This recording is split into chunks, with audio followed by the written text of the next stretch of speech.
ಗುರುವಿಗಾಗಿ ಭಕ್ತರು ಕಾಯುತ್ತಾರೆ. ಆದರೆ ಈ ಗವಿಮಠದಲ್ಲಿ ಭಕ್ತರನ್ನ ಗುರು ಕಾಯುವುದನ್ನು ನಾವು ಇಲ್ಲಿ ಕಂಡುಕೊಳ್ಳಬಹುದಾಗಿದೆ. ಹೀಗೆ ಈ ಒಂದು ರಥೋತ್ಸವದ ಸಂದರ್ಭದಲ್ಲಿ ಆಕರ್ಷಕವಾಗಿ ಚಿತ್ರಕಾರದ ಬಣ್ಣದ ಹಾಳೆಗಳಿಂದ ಕಂಗೊಳಿಸಿರುವಂತಹ ಶ್ರೀ ಗವಿಸಿದ್ದೇಶ್ವರರ ಈ ಮಹಾರಥೋತ್ಸವವನ್ನ ನಾವು ಕಣ್ತುಂಬಿಕೊಳ್ಳಲು ಈಗಾಗಲೇ ನೋಡುವಂತೆ ಈ ರಥದ ಮೈದಾನವೆಲ್ಲ ಭಕ್ತರ ಭಕ್ತಿಯ ಭಾವಗಳಲ್ಲಿ ಜಯಘೋಷಗಳಿಂದ ತುಂಬಿಕೊಂಡಿರುವಂತದನ್ನು ನಾವು ನೋಡಬಹುದಾಗಿದೆ. ಇನ್ನೇನು ಅಲಂಕಾರಗೊಂಡಿರುವಂತಹ ಈ ರಥವು ಕೆಲವು ನಿಮಿಷಗಳಲ್ಲಿ ಭಕ್ತರಿಂದ ಜಯಘೋಷದಲ್ಲಿ ಸಾಗುವುದನ್ನು ನಾವು ಕಂಡುಕೊಳ್ಳಬಹುದಾಗಿದೆ. ರಥೋತ್ಸವದ ಸೂತ್ರಗಳು ಶ್ರೀ ಗವಿಮಠದ ಶ್ರೀ ಮಲೆಮಲ್ಲೇಶ್ವರ ಐತಿಹಾಸಿಕ ಸಾರುವಂತಹ ಚಿತ್ರಗಳನ್ನು ನಾವು ಈ ರಥದಲ್ಲಿ ಕಾಣಬಹುದಾಗಿದೆ. ಯುಗದ ಉತ್ಸಾಹ ನೋಡಿರೋ ಎಂದು ಶರಣರು ಸಾರಿದ್ದಾರೆ.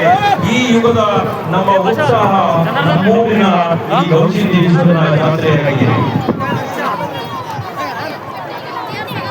ಶ್ರೀ ಗವಿಮಠವು ಭಕ್ತರ ಮಠ, ಭಕ್ತರ ಭಕ್ತಿಯ ಜೀವಾಳ, ಮುಕ್ತಿಯ ಕೇಂದ್ರ. ಹೊರಗೊಂದು ಚಾಲಿಗೆ ಜ್ಞಾನಿ ಸುಜ್ಞಾನಿ ಹೊಸ ಮನುಷ್ಯರನ್ನಾಗಿ ಪರಿವರ್ತನೆ ಮಾಡುವ ಪವಿತ್ರ ತಾಣವಿದು ನಮ್ಮ ಗವಿಸಿದ್ದೇಶ್ವರನ ತಾಣ. ಈಗಿನ ಜಾತ್ರೆಯ ಗಳಿಗೆಯಲ್ಲಿ ನಮ್ಮೂರಿನ ನಮ್ಮ ಅಜ್ಞಾನ ತೊಲಗಿಸಿ ನಮ್ಮೊಳಗಿರುವ ಅಂಧಕಾರವನ್ನು ನೀಲವಾಗಿ ಕತ್ತಲು ದೂರವಾಗಿ ಬೆಳಕಿನಡೆಗೆ ಸಾಗುವ ನಮ್ಮ ದಿಕ್ಕಿಗೆ ಈ ಜಾತ್ರೆ ಮುನ್ನಡೆಯಾಗಲಿ. ಶ್ರೀಗಳ ಒಂದು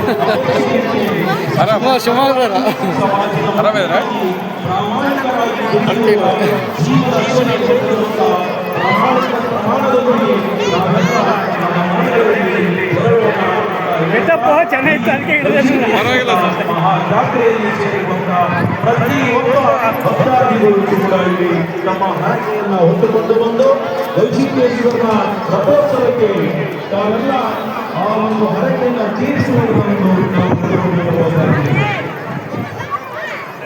ಇಲ್ಲಿ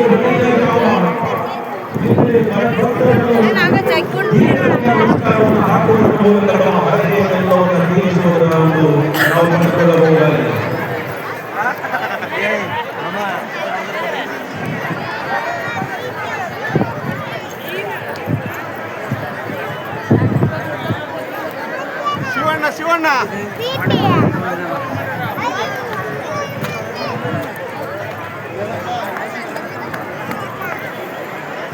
ಅಂದ್ರ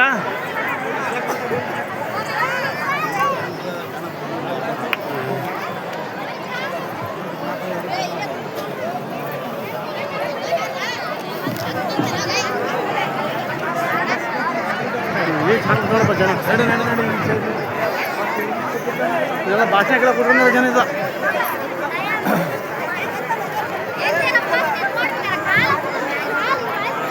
ನಾವು ಇಂಥ ಜಾತ್ರೆ ಬಿಟ್ಟು ಹೋಗಕತ್ತಪ್ಪ ಮತ್ತೆ ಬರಕತ್ತ ಮತ್ತೆ ಯಾತ್ರಾ ಮಹೋತ್ಸವಕ್ಕೆ ಕ್ಷಣಗಳಲ್ಲಿ ಪ್ರಾರಂಭವಾಗಿದೆ. ಈಗಾಗಲೇ ಮಹಾರಥೋತ್ಸವಕ್ಕೆ ಬಲಿಯನ್ನು ಅರ್ಪಿಸಲು ಅನ್ನದುಂಡೆಗಳನ್ನು ತೆಗೆದುಕೊಂಡು ಭಕ್ತರು ವಿವಿಧ ವಾದ್ಯಗಳೊಂದಿಗೆ ಮಹಾರಥೋತ್ಸವಕ್ಕೆ ಅನ್ನದುಂಡೆಗಳನ್ನು ಬಲಿ ಕೊಡುವಂಥ ಧಾರ್ಮಿಕ ಪದ್ಧತಿಯನ್ನು ನೆರವೇರಿಸ್ತಾ ಇದ್ದಾರೆ. ಹಾಗೆ ಗವಿಸಿದ್ದೇಶ್ವರನ ಗವಿಸಿದ್ದೇಶ್ವರನ ಮಂಗಲಮೂರ್ತಿ ಪಲ್ಲಕ್ಕಿಯಲ್ಲಿ ಮಹಾರಥೋತ್ಸವದ ಕಡೆಗೆ ಗಾಂಭೀರ್ಯದಿಂದ ಸಾಕ್ತಕ್ಕಂಥ ದೃಶ್ಯವನ್ನು ನಾವು ನೋಡ್ತಾ ಇದ್ದೇವೆ. ಇವತ್ತಿನ ಗವಿಮಠದ ಗವಿಸಿದ್ದೇಶ್ವರನ ಜಾತ್ರೆ 210ನೆಯ ಭಾರತೋತ್ಸವಕ್ಕೆ ಸಾಕ್ಷಿಯಾಗಿ ಈ ನಾಡಿನ ಜನಪ್ರತಿನಿಧಿಗಳು, ಗಣ್ಯರು, ಅಧಿಕಾರಿಗಳು, 7-8 ಲಕ್ಷ ಜನ ಭಕ್ತರು ಭಾರತೋತ್ಸವಕ್ಕೆ ಸಾಕ್ಷಿಯಾದರೆ ಸಾಮಾಜಿಕ ಜಾಲತಾಣಗಳ ಮೂಲಕ ಲಕ್ಷ ಸಂಖ್ಯೆಯಲ್ಲಿ ಭಾರತೋತ್ಸವವನ್ನು ವೀಕ್ಷಣೆ ಮಾಡ್ತಕ್ಕಂಥ ದೃಶ್ಯವನ್ನ ನಾವು ಈಗಾಗಲೇ ಕೇಳ್ತಾ ಇದ್ದೀವಿ. ನೋಡ್ತಾ ಇದ್ದೀವಿ. ಹೀಗೆ ದಿನದಿಂದ ದಿನಕ್ಕೆ, ವರ್ಷದಿಂದ ವರ್ಷಕ್ಕೆ ಗವಿಸಿದ್ದೇಶ್ವರನ ಖ್ಯಾತಿ ಜಿಲ್ಲೆ, ರಾಜ್ಯ, ದೇಶ ಗಡಿಗಳನ್ನು ದಾಟಿ ಅಂತಾರಾಷ್ಟ್ರೀಯ ಮಟ್ಟದಲ್ಲೂ ಸಹಿತ ಗವಿಮಠದ ಘಟನೆಗಳನ್ನು ಇಲ್ಲಿ ಗವಿಮಠದಲ್ಲಿ ನಡೀತಕ್ಕಂಥ ವಿವಿಧ ಕಾರ್ಯಕ್ರಮಗಳು ಪ್ರಸಿದ್ಧಿಯನ್ನು ಪಡೆದಿರ್ತಕ್ಕಂಥದ್ದನ್ನು ನೋಡಬಹುದು. ಗವಿಮಠದ ಪರಂಪರೆ ಬಸವಾದಿ ಪೂರ್ವದಿಂದಲೂ ಪ್ರಾರಂಭವಾಯಿತು ಅನ್ನುವಂಥ ಮಾತನ್ನು ಹೇಳ್ತಾರೆ. ಈ ಬಸವಾದಿ ಶರಣರ ಪೂರ್ವದಿಂದಲೂ ರುದ್ರಮುನಿ ಶಿವಾಚಾರ್ಯರಿಂದ ಪ್ರಾರಂಭವಾಯಿತು ಅನ್ನುವಂಥ ಮಾತನ್ನ ನಾವು ಪುರಾಣಗಳಲ್ಲಿ ಮತ್ತು ಗ್ರಂಥಗಳಲ್ಲಿ ನೋಡ್ತಾ ಇದ್ದೀವಿ. ಈಗ ಅವತ್ತಿನಿಂದ ಸಾಗಿ ಬಂದಿರತಕ್ಕಂಥ ಗವಿಮಠ ಇಂದಿನವರೆಗೂ ಒಂದೇ ಒಂದು ತತ್ವದಿಕ್ಕೆಯನ್ನು ಅಂಟಿಸಿಕೊಂಡಿಲ್ಲ. ಹೀಗೆ ಭಕ್ತರ ಮನದಿಚ್ಛೆಗಳನ್ನ ಪೂರೈಸುವುದಷ್ಟೇ ಗವಿಮಠದ ಕಾಯಕ, ಗವಿಮಠದ ಧರ್ಮ, ಗವಿಮಠದ ಶ್ರದ್ಧೆ.